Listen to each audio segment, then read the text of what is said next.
Jaký je vesmír pohledem gastronomie? Mají vzdálené civilizace v hlubinách kosmu zdravý selský rozum? Vše se dozvíte v historicky úplně 10. dílu úplně zbytečných zpráv. Já jsem Ondřej Formánek, limonádový Joe trefných komentářů a mám pro vás dobrou zprávu. Teď se před vámi veřejně pochválíme.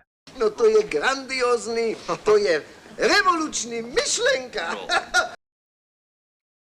Nevím, jestli jste si toho všimli, ale slibovali jsme, že budeme vycházet každý čtvrtek.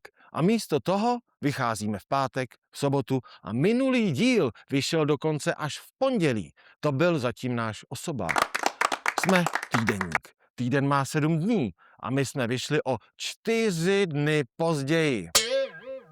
Měli jsme našlápnuto k tomu, abychom se postupně propracovali k tomu, že skutečně vyjdeme ve čtvrtek. Let's go for that. Vždycky jsme dodržovali krédo, že naše zprávy jsou nejen zbytečné, ale i neaktuální. Edison, teď tu byl. Ale to už v dnešním náročném světě zpráv a informací nestačí. A proto nabízíme něco navíc. Zpoždění. Zdarma. Chodit pozdě je umění. Je to odtud 30 minut. Budu tam za 10. O 9 minut a 37 vteřin později. A umění chodit pozdě nám jde virtuózně. Mimo jiné proto, že jsme na tenhle celý pořad jenom 2. Já a tady Miloš. To je můj kameraman, zvukař a mistr postprodukce v jedné osobě. A v posledním týdnu jsme si museli dát zdravotní pauzu. Proto se minulý díl tak zpozdil. A tento díl bude po zásluze takový odlehčený. Tentokrát jsme pro vás nic zajímavého nevymysleli. Naopak, naservírujeme vám vaše vlastní nápady. Je tu opět naše nová oblíbená rubrika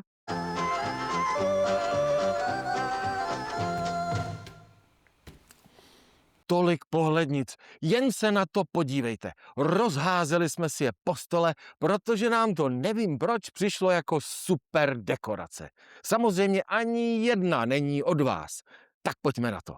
V předminulém dílu jsme vás vyzvali, ať nám zkusíte navrhnout nový slogan pro Andreje Babiše, který už se nechce chlubit nejlepším řešením pro Evropu i svět. A vůbec mu došly použitelný slogany. Vy jste na výzvu zareagovali a napsali jste nám do komentářů spoustu báječných návrhů, ze kterých by byla i tynde celá jinde. Minule jsme 2 z nich vybrali a zařadíme je do stálé expozice našeho pořadu. Šílené Česko. Babiš, co řeknu, to platíš.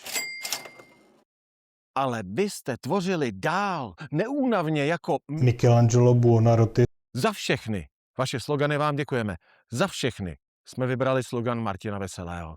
Dřív než přijde zubatá, Agrofert chci ze zlata. To by se skoro dalo zhudebnit. Nějaká pěkná dechovka, atmosférou někde mezi Ice White Shut a Země živitelka.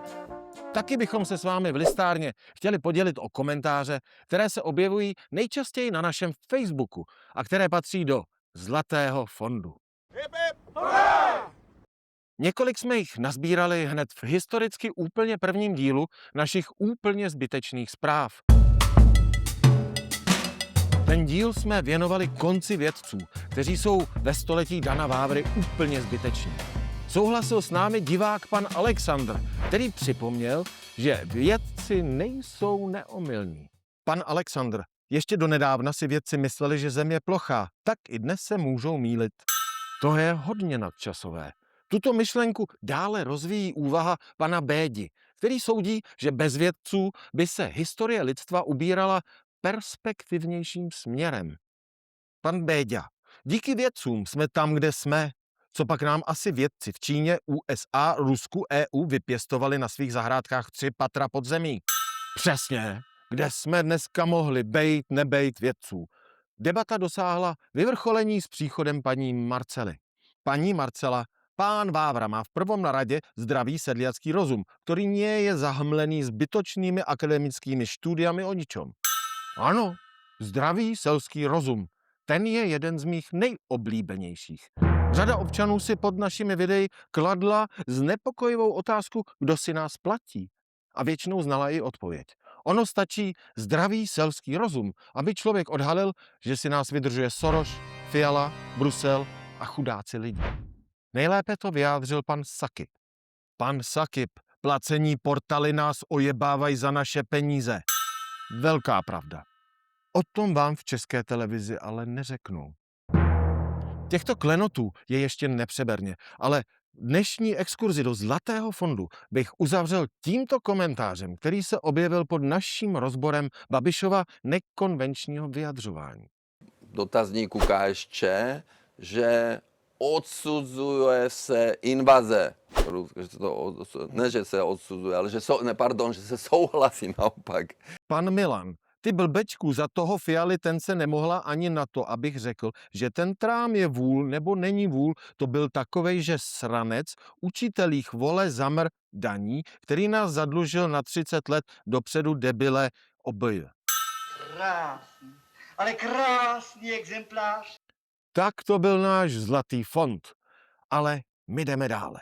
Musíme vám poděkovat, že jste pod každé naše video na YouTube napsali hrozně moc fakt milých, povzbudivých komentářů. Mé díky vám, jen díky vám, tak díky vám, tak díky vám. Děkujeme.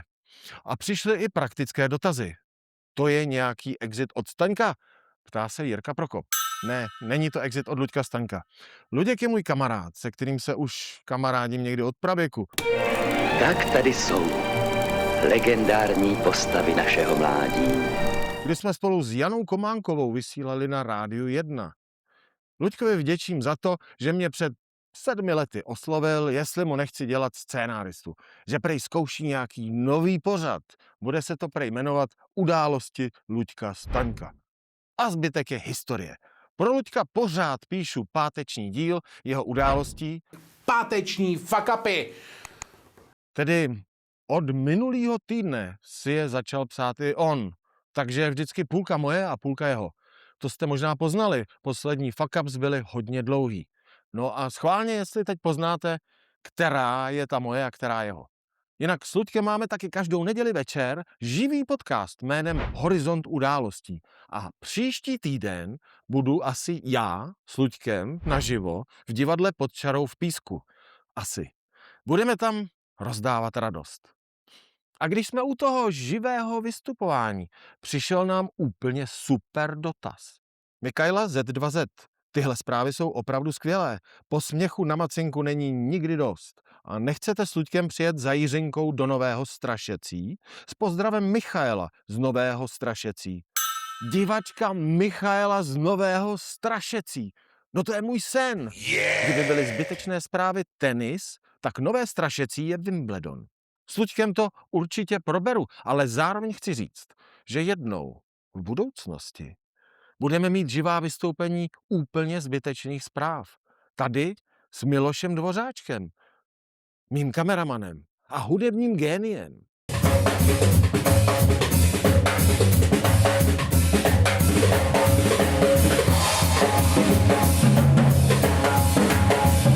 To bylo co? Ale padlo tu jméno naší divačky paní Jiřinky. V minulém dílu jsme zveřejnili její trefný komentář o širších souvislostech kopřiv do nádivky.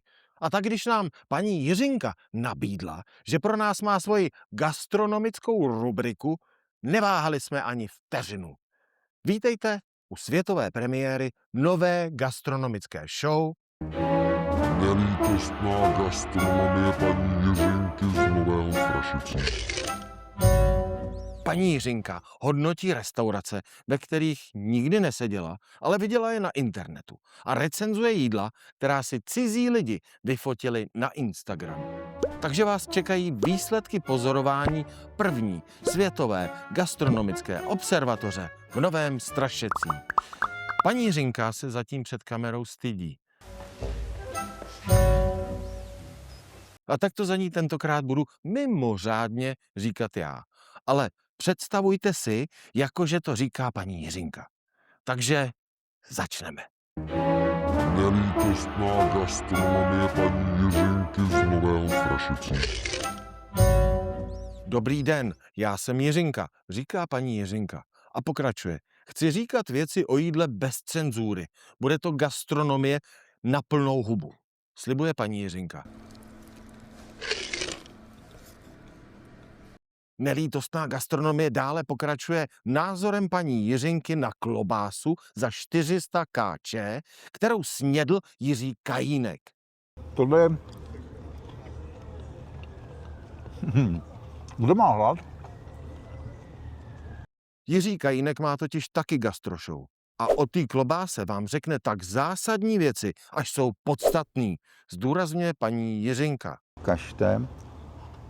No je to tatarka. Pozor. Nevypadá vůbec zle. Hranolky vyzkoušíme. Hranolky jsou osolený. On se nebojí říkat to tak, jak to je, sděluje paní Jiřinka. Jako klobása super. Klobása super. On je jako já. Říká to na plnou hubu a s plnou hubou, konstatuje gastronomka. Ty hranolky jsou podle mě taky dobrý. Jako... Podle paní Jiřinky je dobré vědět, na čem si pochutnal dvojnásobný vrah.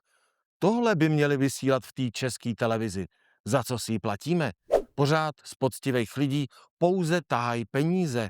Až se ty poplatky zrušej, tak má každý z nás už za 3 měsíce vyděláno na jednu tuhle klobásu. Klobása vypadá moc pěkně. A tahle klobása by lidem otevřela oči, burcuje paní Jiřinka. A tak tady tak z nostalgií na tu právnickou fakultu koukám a vždycky si říkám, jako kudy by se asi ubíral můj život, kdyby došlo na to, že bych studoval tady, místo abych šel do vězení. Pan Kajínek říká pravdu, ale objektivně mi to přijde takový suchý, takový neslaný, nemastný. Něco tomu chybí. Někdo jako pan Majonéza.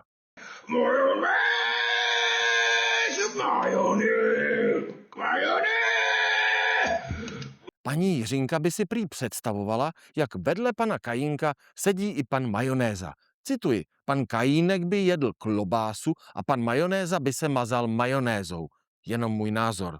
Já teď už budu pomalu končit. S pozdravem Jiřinka. Uzavírá paní Jiřinka.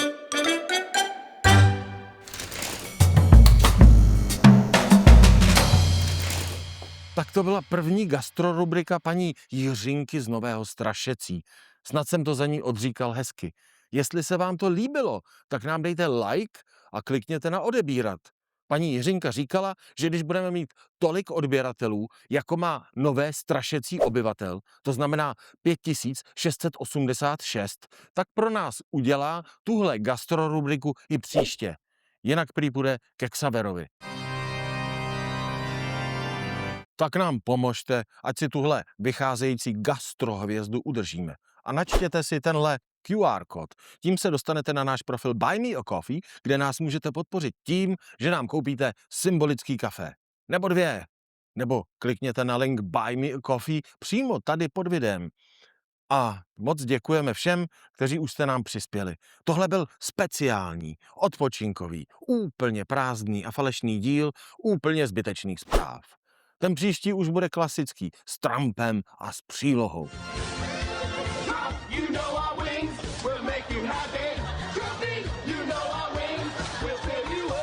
Do té doby se můžete podívat na některé z našich dalších videí. A mějte se hezky a pamatujte, že nic není tak o ničem, jako naše úplně zbytečné zprávy.